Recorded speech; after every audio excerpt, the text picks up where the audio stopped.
Ya, halo pemirsa, apa kabar Anda hari ini? Langsung dari studio IDX Channel Jakarta, saya Prasetyo Wibowo kembali hadir dalam Market Review. Seperti biasa, kami akan mengupas isu-isu yang menjadi penggerak ekonomi Indonesia. Live streaming kami tentunya bisa Anda saksikan juga di idxchannel.com. Dan pemirsa, langsung saja kita mulai Market Review selengkapnya.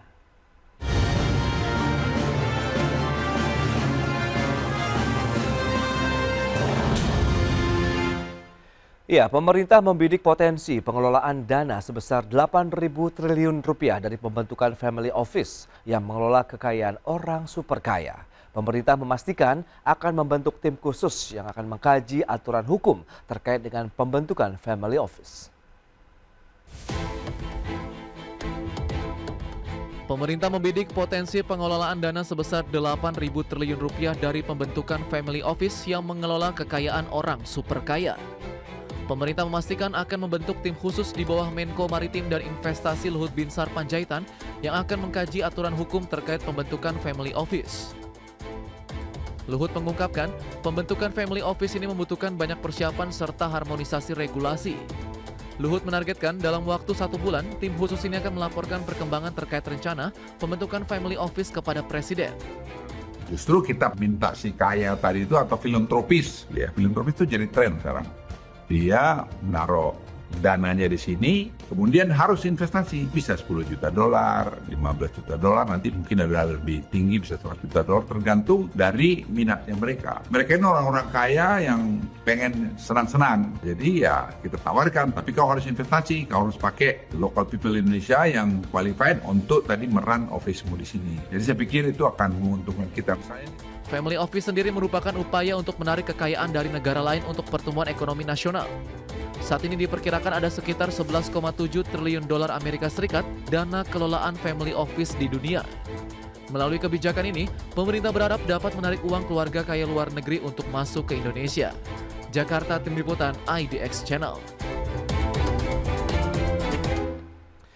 Ya, pemirsa, untuk membahas tema menarik kita kali ini, membidik potensi investasi dari Family Office, kita sudah tersambung melalui Zoom bersama dengan narasumber kita, Mas Arief Rohman, Ketua HIPMI Tech Center. Halo, selamat pagi, Mas Arief. Halo. Ya, halo, selamat pagi, Mas Arief.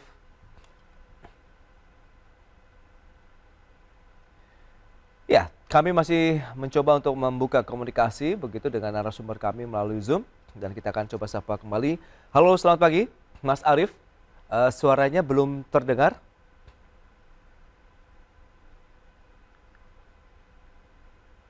Halo, cek. Mas Arief. Baik pemirsa, kita akan mencoba untuk menghubungi kembali nanti di segmen berikutnya dan kita akan jeda sebentar. Pemirsa tetaplah bersama kami.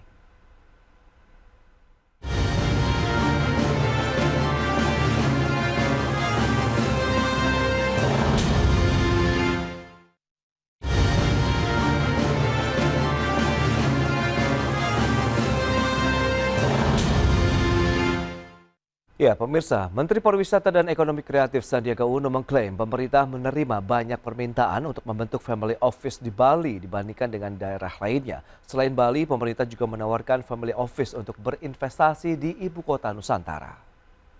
Ya, Sandiaga menyebutkan sudah ada regulasi di KN yang melancarkan penerapan Family Office di kawasan tersebut.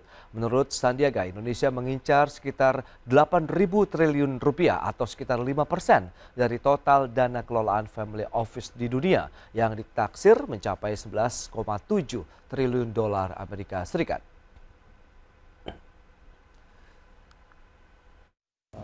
Family Office ini adalah sebuah klaster keuangan yang memberikan kemudahan pelayanan bagi keluarga-keluarga besar untuk menanamkan dananya di Indonesia. Tadi ada dipikirkan mulai dari segi potensi, regulasi, dan akan dibentuk tim khusus untuk mengkaji ini dan diharapkan kita bisa juga menawarkan suatu seperti Singapura, Dubai, Hong Kong, ada daya tarik dari pengelolaan dana berbasis keluarga ini di Indonesia. Tadi di review masalah regulasinya, IKN sudah memiliki itu, tapi yang banyak mendapatkan permintaan dari komunitas family office dunia ini justru Bali. Nanti bagaimana kita menyikapinya akan dilakukan melalui kajian dalam 1 bulan ke depan. Baik pemirsa, untuk membahas tema kita, membidik potensi investasi dari family office. Kita akan sapa kembali, ini sudah ada Mas Yusuf Rendy, peneliti ekonomi dari KOR Indonesia. Selamat pagi Mas Yusuf. Selamat pagi Mas Pras. Baik, salam sehat Mas. Salam sehat selalu. Baik, terima kasih juga atas waktu yang disempatkan pada pagi hari ini. Dan berikutnya kita akan sapa Mas Arief Rohman, ini Ketua HIPMI Tech Center. Selamat pagi Mas Arief. Selamat pagi Mas Pras. Terima kasih. Baik, terima kasih juga atas waktu yang disempatkan. Kita bicara terkait dengan family office nih. Mungkin Mas Yusuf Rendy bisa menjelaskan terlebih dahulu begitu terkait dengan family office, kemudian potensinya bagaimana. Tadi sudah disampaikan Pak Menteri begitu bahwa di global sudah banyak juga nih yang memanfaatkan family office. Silakan. Iya, pada intinya sebenarnya family office ini adalah layanan keuangan untuk high net worth individual ya, yang kemudian nanti di-customize sesuai dengan kebutuhan si pemilik modal. Jadi kalau kita perhatikan memang dana kelola yang dihasilkan dari skema family office itu tidak kecil, dan beberapa negara yang menjadi hub dari sektor keuangan memanfaatkan skema family office ini untuk kemudian mendapatkan dana. Jadi dalam konteks tersebut sebenarnya ini menjadi masuk akal ketika misalnya pemerintah muncul dengan ide menggunakan dana atau skema family office. Karena kita tahu sebelum terjadinya pandemi sebenarnya kebutuhan dana untuk pengelolaan investasi di dalam negeri itu relatif besar. Nah kemudian pandemi muncul, saya kira kemudian ini menambah kebutuhan dana yang tadinya memang sudah cukup besar, kemudian ada pandemi, ini kemudian bertambah. Jadi pemerintah akhirnya harus memikirkan cara, karena cara-cara konvensional seperti misalnya mendorong investasi FDI ataupun cara-cara investasi lain itu belum terlihat optimal untuk memenuhi kebutuhan dana. Jadi saya kira ini yang kemudian menjadi salah satu dasar pemerintah come up with idea family office ini. Nah, tetapi memang kalau kita melihat, ya tadi dicontohkan ada beberapa negara yang sudah lebih dulu mengadopsi konsep family office. Nah, tetapi negara-negara ini adalah negara yang umumnya merupakan hub dari sektor keuangan. Katakanlah misalnya Singapura, kemudian ada Hong Kong, kemudian ada juga negara-negara Eropa ya. Nah, ini kan kalau kita komparasikan dengan Indonesia relatif tidak apple to apple, karena sektor keuangan di Indonesia meskipun dia berkembang pesat dalam beberapa tahun terakhir, tetapi ini yang kalau dikomparasikan dengan negara-negara tersebut memang relatif jauh. Jadi secara kebutuhan memang dibutuhkan dana ya dari berbagai aspek, termasuk di dalamnya konsep family office ini. Tetapi kalau kita misalnya berbicara kompetisi tanda kutip ya dengan negara-negara yang sudah lebih dulu adopsi konsep family office, ini yang akan menjadi tantangan tersendiri bagi pemerintah untuk mengadopsi konsep ini. Nah itu dia, kita akan coba tanyakan langsung dari pelaku usahanya. Begitu Anda melihat bagaimana nih HIPMI melihat terkait dengan pemerintah yang mengkaji pembentukan family office. Apakah ini memang menjadi satu peluang usaha baru? Akankah menciptakan iklim usaha baru juga yang mungkin lebih kompetitif atau bagaimana? Baik, terima kasih Mas Pras. Kami dari HIPMI tentu sangat mengapresiasi ya inovasi-inovasi yang dilakukan oleh pemerintah dalam rangka menarik investasi atau dana dari luar negeri. Karena tadi seperti yang dikatakan oleh Mas Yusuf bahwa kita tidak bisa lagi melakukan dengan cara-cara yang konvensional. Terlebih bahwa di tetangga-tetangga kita itu sudah mengimplementasikan family office ini, dan tentu kita tidak mau bahwa family office-nya berada di Singapura misalkan atau Hong Kong misalkan, tapi kemudian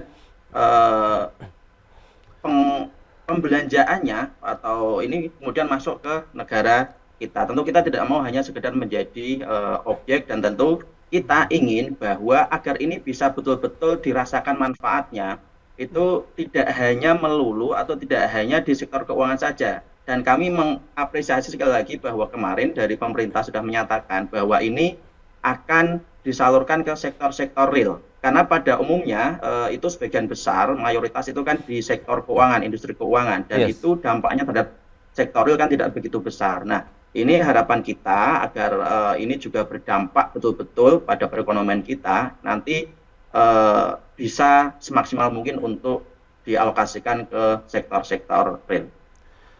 Baik, tapi menurut pandangan Anda juga ini, Mas Arief, lembaga dana pengelolaan family office begitu yang memang akan dibentuk ini benar-benar sudah dibutuhkan Indonesia, atau memang pemerintah sedang mencari alternatif lain nih, cara lain untuk bisa meningkatkan investasi, menggrab lagi nih dana-dana orang kaya di dunia untuk masuk ke Indonesia?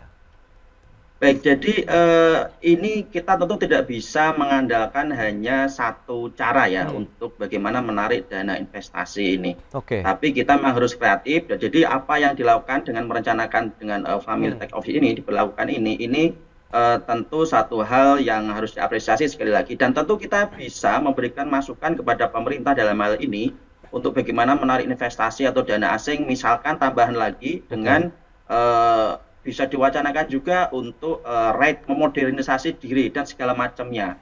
Jadi memang ini dibutuhkan, terlebih ke depan tentu apa yang menjadi isu-isu dari rencana pembangunan kita kan membutuhkan banyak investasi, dan ini menjadi penting, menjadi alternatif untuk bagaimana menghimpun dana-dana itu.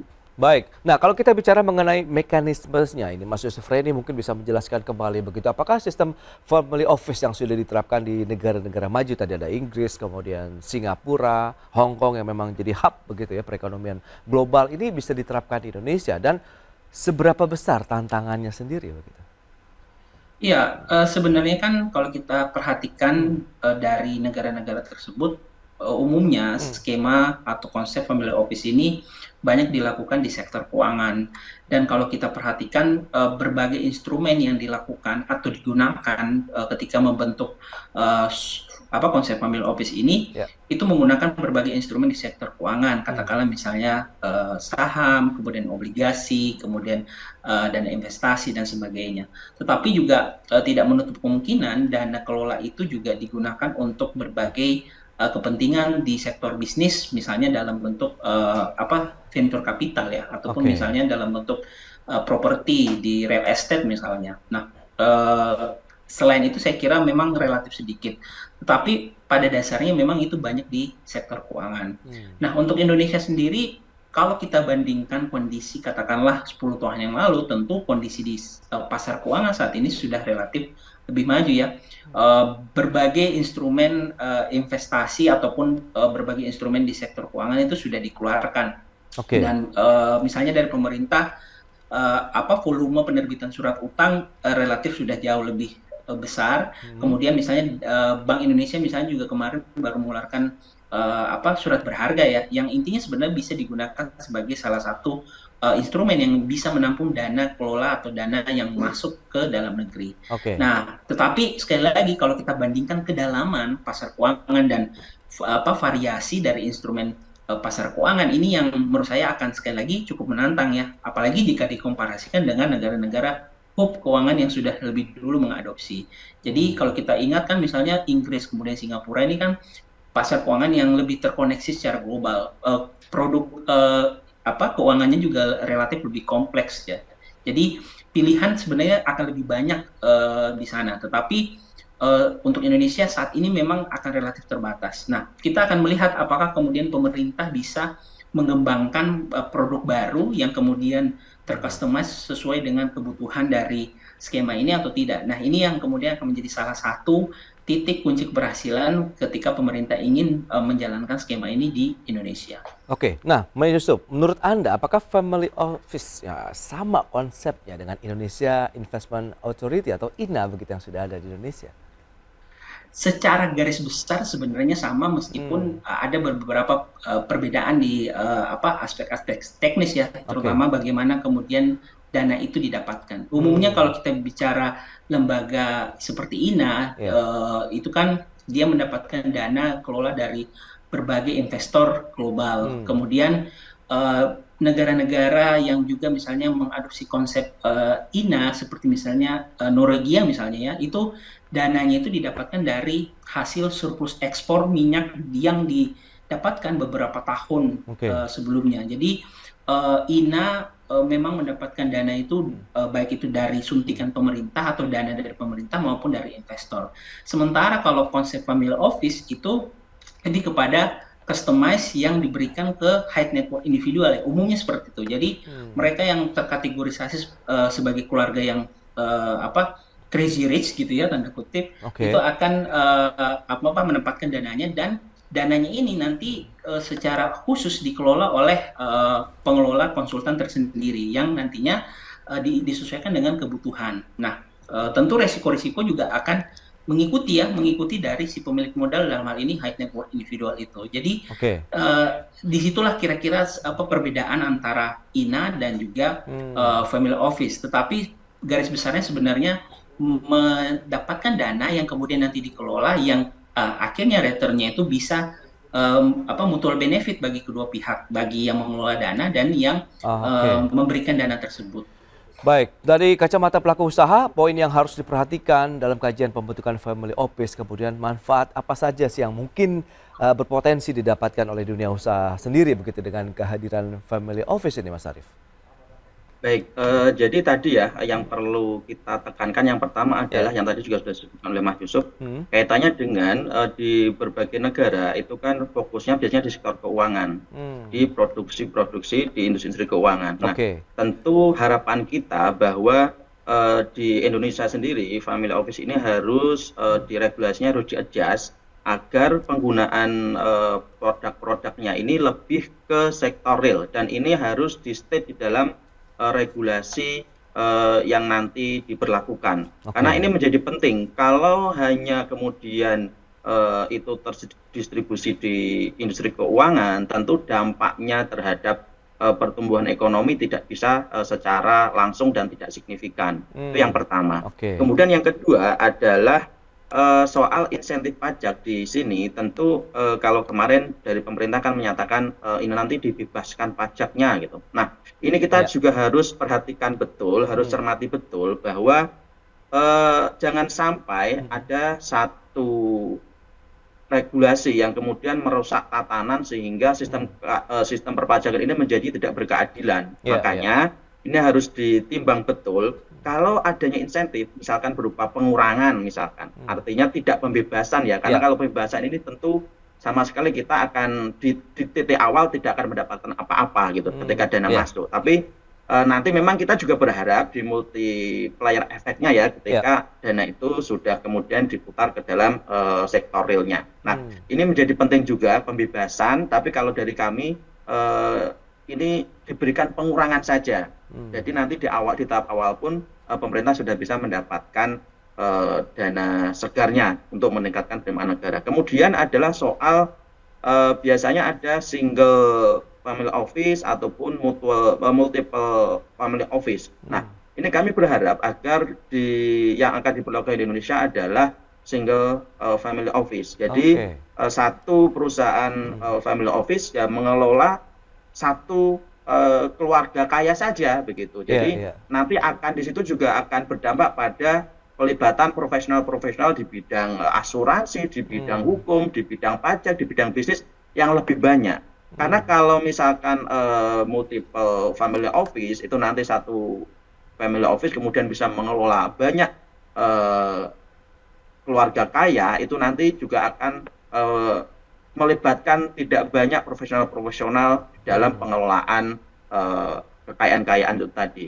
Jadi paling tidak ada tiga hal itu yang kemudian menjadi catatan kami ya. Dan family office ini kan bukan kebijakan satu dua institusi saja, tapi ini adalah kebijakan integratif yang di situ ada bagaimana memberikan kemudahan perizinan, bagaimana kemudian memberikan insentif pajaknya, kemudian bagaimana dana dari sisi asuransinya dan lain sebagainya. Nah, tentu ini harus dikaji secara betul dan tidak bisa terburu-buru lah. Karena kan kalau kita lihat kesannya itu kok buru-buru sekali begitulah. Makanya ini harus dikaji secara lebih mendalam agar bisa betul-betul memberikan dampak terhadap pertumbuhan ekonomi kita. Baik, tadi kita akan lihat dari sisi ekonominya seperti apa. Nanti Mas Yusuf Rendy bisa menjelaskan manfaatnya, kemudian tadi dengan beragam rambu-rambu yang mungkin sudah disampaikan begitu dari HIPMI. Kami akan segera kembali usai jeda berikut ini.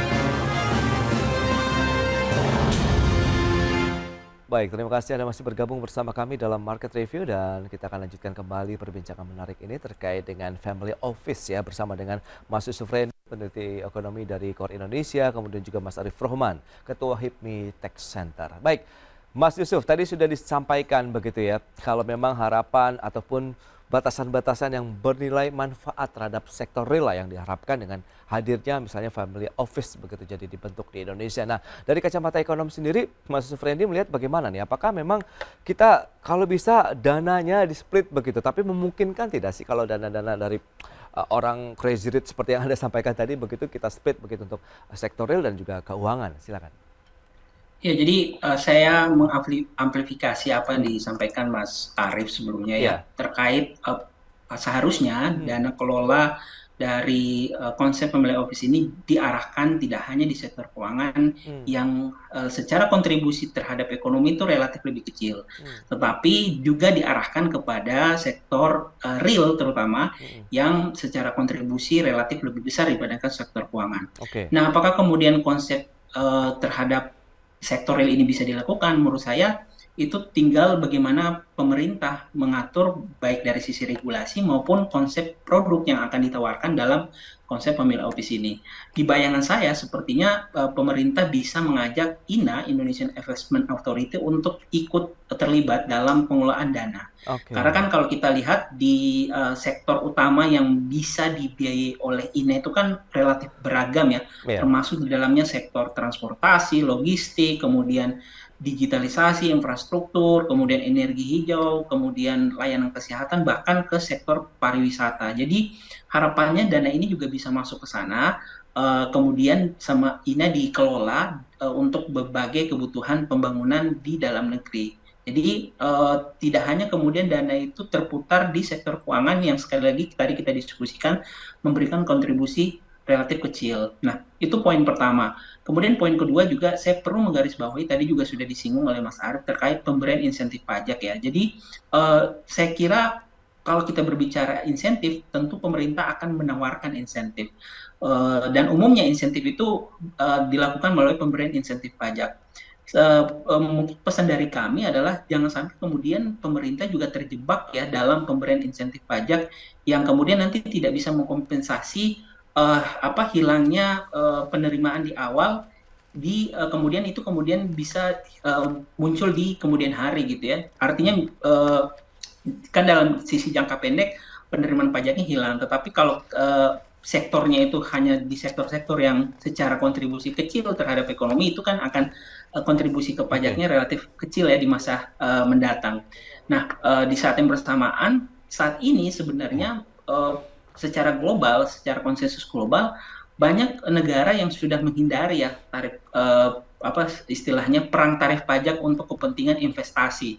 Jadi saya kira ini juga perlu diperhatikan, jangan sampai kemudian tadi disinggung pemberian bebas pajak, ya, kemudian tarif pajak tertentu yang sangat rendah yang justru akan merugikan negara-negara yang emerging market seperti Indonesia. Jadi detail-detail seperti pemberian insentif ketika ingin menjalankan konsep family office ini yang juga perlu diperhatikan ketika pemerintah menyusun peraturan terkait konsep family office ini. Baik, itu dia. Berarti tadi sama berarti ya, kajiannya harus mendalam, begitu teliti, kemudian bagaimana sektor-sektor apa saja yang bisa dimanfaatkan untuk bisa memanfaatkan dari dana family office tadi ya di sektor keuangan maupun sektor real. Terakhir, Mas Arief, review dan mungkin optimisme Anda melihat proyeksinya ini akan efektif tidak? Jadi ini kan kita belum bisa menilai ketika detail dari regulasinya ini dikeluarkan ya. Tapi paling tidak dengan kondisi di Hong Kong yang relatif. Kan kalau kita bicara family office ini kan kiblatnya di Asia itu kan dua ya, Singapura dan Hong Kong terutama. Nah, kalau kita lihat bahwa di Hong Kong juga secara stabilitas politik kan relatif kurang baik ya. Kemudian di Singapura juga ini sedang ada beberapa regulasi yang akan dirubah. Nah, tentu ini ada peluang ya, peluangnya besar sekali untuk kemudian kita bisa menggrab dana investasi dari luar negeri dan juga terutama sebenarnya sebagaimana disampaikan oleh Menparekraf ya, quick wins-nya sebenarnya adalah dana-dana orang Indonesia agar tidak keluar dari Indonesia. Jadi kalau bicara soal peluang untuk mendapatkan dana investasinya, tentu ini peluang yang sangat besar ya. Tapi lagi-lagi tadi ini merupakan kebijakan yang integratif, jadi itu semua harus dipertimbangkan dan jangan sampai kemudian ini kita berkorban memberikan karpet merah untuk ya kalau kita lihat update terakhir ya di Singapura kan juga ada 6 perusahaan family office yang tersangkut kasus pencucian uang. Nah, ini menjadi penting agar hal-hal seperti itu bisa diantisipasi ketika nanti memang kita nanti memperlakukan konsep family office di Indonesia ini. Jadi itu kira-kira catatan-catatan kami ya yang perlu diperhatikan, perlu kita jadikan masukan untuk pemerintah. Menarik tadi yang sudah disampaikan HIPMI dan juga Mas Yusuf Randy begitu dari KOR Indonesia. Ini adalah kebijakan yang integratif, kemudian harus hati-hati penerapannya, jangan sampai tadi juga yang perlu di-underlying adalah menjadi wacana ataupun menjadi lokasi pencucian uang atau money laundry begitu ya Mas Arief ya Anda sampaikan tadi. Baik, Mas Yusuf Rendri, terima kasih banyak atas waktu dan sharing analisis yang sudah Anda sampaikan kepada pemirsa terkait dengan family office. Mas Arief juga terima kasih atas insight yang sudah Anda sampaikan dari sisi pelaku usaha begitu terkait dengan wacana dari pembentukan family office di Indonesia. Selamat melanjutkan aktivitas Anda kembali. Salam sehat. Terima kasih Mas Pras. Terima kasih Mas Yusuf. Terima kasih Mas Arief, terima kasih Mas Pras. Baik pemirsa, jangan beranjak dari tempat Anda. Kami masih akan kembali dengan tema menarik lainnya terkait dengan wacana penerapan bea masuk 200% produk asal China. Kami segera kembali. Indonesia